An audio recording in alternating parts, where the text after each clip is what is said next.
B2 रद्द करण्याची मागणी करणारा ठराव शासनाकडे मंजुरीसाठी सादर करण्यात येणार असल्याची माहिती महापौर विनायक कोंड्याल यांनी दिली आहे।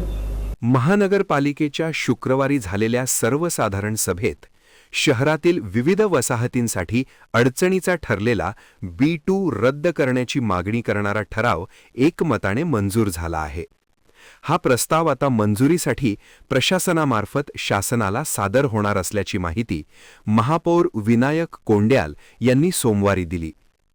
महापौर कोंड्याल म्हणाले, शहरातील 7 रस्ता, मुलारजी पेठ, कर्णिक नगर यासह विविध परिसरातील जमिनीचे मालमत्ता पत्रक आणि 7-12 उतार्यावर B2 सत्ता प्रकारची नोंद आहे। या नोंदीमुळे मालमत्तांच्या खरेदी विक्री व्यवहारांवर निर्बंध आले आहेत। बांधकाम परवाने मिळण्यात अडचणी निर्माण झाल्या आहेत। यामुळे महानगरपालिकेच्या उत्पन्नावरही विपरीत परिणाम होत आहे। हा सत्ता प्रकार राज्य शासनाकडून रद्द करण्यात यावा अशी मागणी करणारा प्रस्ताव सर्वसाधारण सभेत आला होता। सर्व नगरसेवकांनी या प्रस्तावाला एकमताने मंजुरी दिली आहे। त्यानुसार हा प्रस्ताव आता प्रशासनामार्फत राज्य सरकारकडे पाठवत आहोत।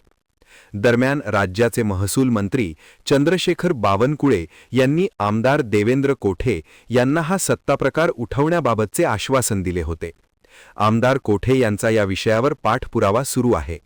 पालिका प्रशासनाचा प्रस्ताव राज्य शासनाकडे पोहोचताच या विषयावर तत्काळ निर्णय व्हावा यासाठी आमदार कोठे यांच्यामार्फत प्रयत्न करू असेही महापौर विनायक कोंड्याल यांनी सांगितले। या ठिकाणी सोलापूर महानगरपालिकेमध्ये जो परवा B2चा विषय या ठिकाणी मंजूर झाला आणि मंजूर होऊन या ठिकाणी जेवढे काय चाळी असतील सोलापूर शहरातले त्या टिकून टॅक्सेशन होत नव्हतं आणि त्याच्यातनं आता आपल्याला महानगरपालिकेमध्ये रिव्हेन्यू वाढणार आहे। त्यांचं टॅक्सेशन होऊन रिव्हेन्यू वाढणार आहे आणि त्या माध्यमातून महापालिकेला उत्पन्न होऊन अनेक जे घरं आपण जे नेहमी 100 वर्षापासून 150 वर्षापासून आपण जो चाळीचा भाग आहे तो नोटिसा देतो ते या ठिकाणी आपल्याला चांगला रेव्हेन्यू या ठिकाणी वाढणार आहे चाळीच्या माध्यमातून।